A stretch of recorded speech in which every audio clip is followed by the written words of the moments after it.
Ukraine का हथियार भंडार खाली हो चुका है। ऐसे में ब्रिटेन ने यूक्रेन के लिए बड़ी मदद का ऐलान किया है। आज ब्रिटेन के पीएम ऋषि सुनक कीव पहुंचे, जहां उन्होंने यूक्रेन के लिए 200 अरब रुपए की सैन्य मदद की घोषणा की।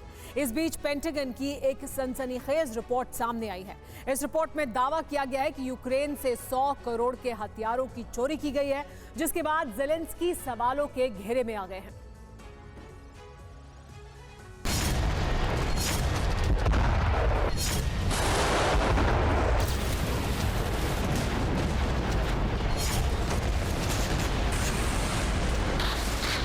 2024 शुरू होने के बाद से ही रूस यूक्रेन में बारूदी कोहराम मचा रहा है।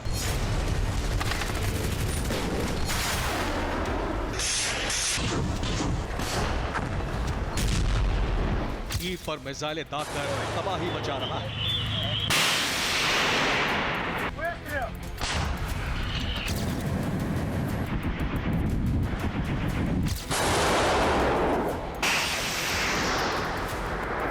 मगर ज़ेलेंस्की और उनकी सेना न रूसी मिसाइलों को तबाही मचाने से रोक पा रही है और न ही आगे बढ़ते रूसी सैनिकों के कदम थामने में कामयाब हो रही है।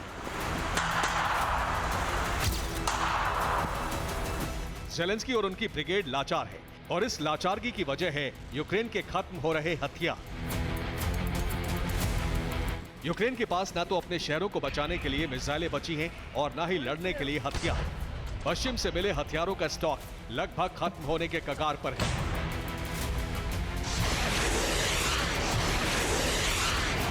इस बीच पेंटागन से एक ऐसी रिपोर्ट सामने आई है जिसने ज़ेलेंस्की और उनके कमांडर्स पर सवाल खड़े कर दिए हैं। पेंटागन की रिपोर्ट में दावा किया गया है कि यूक्रेन को भेजे गए 100 करोड़ के हथियारों की जानकारी नहीं है। इन हथियारों की चोरी या तस्करी की गई है।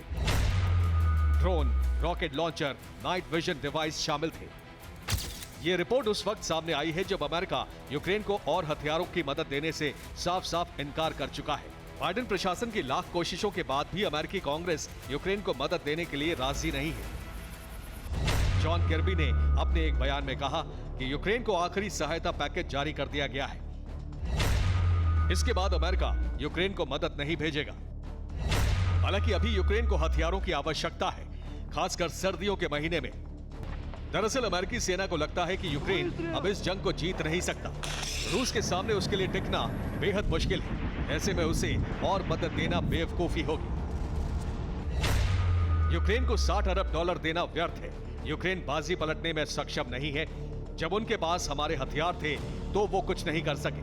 अब यूक्रेन के लिए जंग में टिकना मुश्किल है।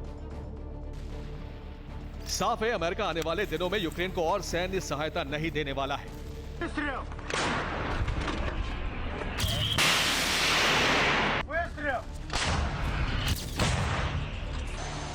एक तरफ सहयोगियों का साथ छूट रहा है, दूसरी तरफ रूस की सेना जंग में आक्रामक होती जा रही है। रूस के सैनिकों ने यूक्रेन पर हमले तेज कर दिए हैं। रूस यूक्रेन के खिलाफ बेहद खास अनगाइडेड बमों का इस्तेमाल कर रहे हैं, जो यूक्रेनी सेना में भीषण तबाही मचा रहे हैं, जिनके सामने टिकना यूक्रेनी जवानों के लिए मुश्किल हो रहा है।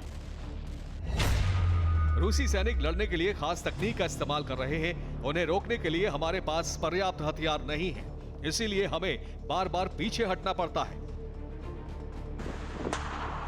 साफ है यूक्रेन के जवान पहले ही हथियारों की कमी से जूझ रहे हैं और अब अमेरिका से बंद हो चुकी सैन्य मदद से उनके हौसले टूटने लगे हैं। ऐसे में आशंका है कि यूक्रेन किसी भी वक्त सरेंडर कर सकता है। इधर ज़ेलेंस्की ने नेटो को बड़ी धमकी दी है। ज़ेलेंस्की का कहना है कि यूक्रेन को मदद नहीं भेजी गई तो ये जंग यूरोप तक जाएगी। दरअसल ज़ेलेंस्की का इशारा पुतिन के प्लान यूरोप की तरफ है, जिसके मुताबिक यूक्रेन को मदद करने वाला हर देश पुतिन के टारगेट पर है। अगर यूक्रेन सरेंडर करता है तो पुतिन एक एक कर इन सभी देशों के साथ जंग छेड़ेंगे। Bureau report, TV9 Bharat.